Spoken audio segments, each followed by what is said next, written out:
Türkiye'de yaşayotgan Uyg'ur Zulfiqar Ali, ayoli Tumaris Tursunning 2016 yildan buyon Sharq Turkistonda yig'ilish lageriga qamalganligini va xabar olinmayotganligini bildirdi.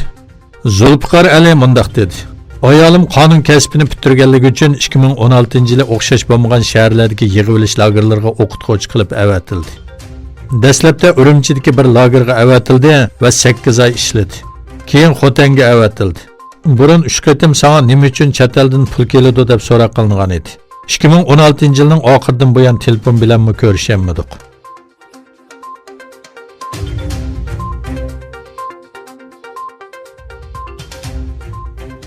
Sharq Turkistondagi yig'ilish lagerlariga aloqador hujjatlar oshkorlangandan keyin Myanxunga joylashgan Dunyo Uyg'ur qurultayining raisi Dolqin Aysa har qaysi davlatlarni Xitoyga qarshi gap qilishga chaqirdi. Shveysariya ziyarati jarayonida so'z qilgan Dolqin Aysa, bu hujjatlar oshkorlandi, hamda sukut qilishga yana bahona yo'q. Hujjatlar hamma narsani aniq o'tirg'a qo'ydi. Xitoyga bo'lgan besim texmi ortish kerak dedi. Shveysariyaning Xitoy bilan bo'lgan erkin savdo kelishimiga xotim berish kerakligini aytgan Dolqin Aysa, Shveysariya shirkatlarini Xitoy bilan bo'lgan savdosini davomlashtirish uchun to'g'ri vaqt emasligini ta'kidladi. Dolqin Aysa Sharq Turkistondagi yig'ilish lagerida tutib turilayotganlar sonining 3 milliondan oshganligini ta'kidladi.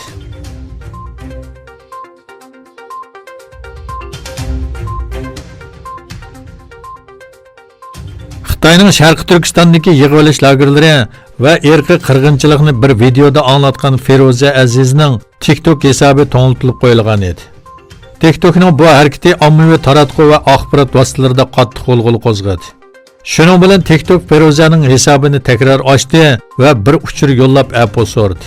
TikTokning Amerikadagi bexatarlik ustuli boshlig'i Arixxon e'lon qilgan uchurda Ferozaning hisobining bu video sababli emas, balki buningdan burun e'lon qilingan bir video sababli to'ntilib qo'yilganligini aytdi.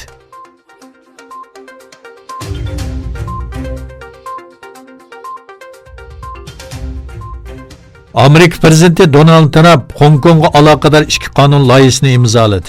Xitoy buningga kuchli norozilik bildirdi va qattiq tadbirlar qo'llanila oladiganligini ta'kidladi.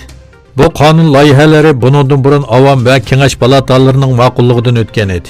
Xitoy Amerikaning Bejingdagi bosh elchisini tashqi ishlar ministrligiga chaqirdi va Trumpning qonun loyihalarini ma'qullaganligini tanqid qildi.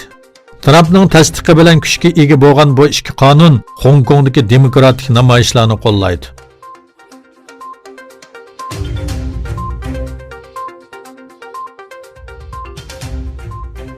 Amerika texnik şirketlerining Xitoyda yaqinqi yillardan buyon keng umumlashgan raqamli ko'zitish va nazorat qilish to'rining qurilishida qattiq detal va texnika bilan ta'minlashda muhim rol o'ynaganligi o'tirg'i chiqdi.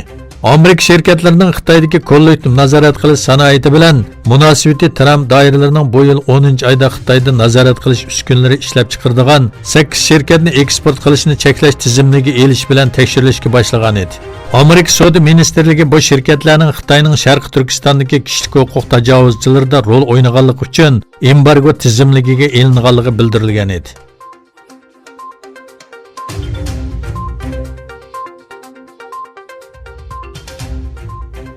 Albaniyada yuz bergan 6,3 bal yer tevrashda o'lganlar soni 45 ga yetdi.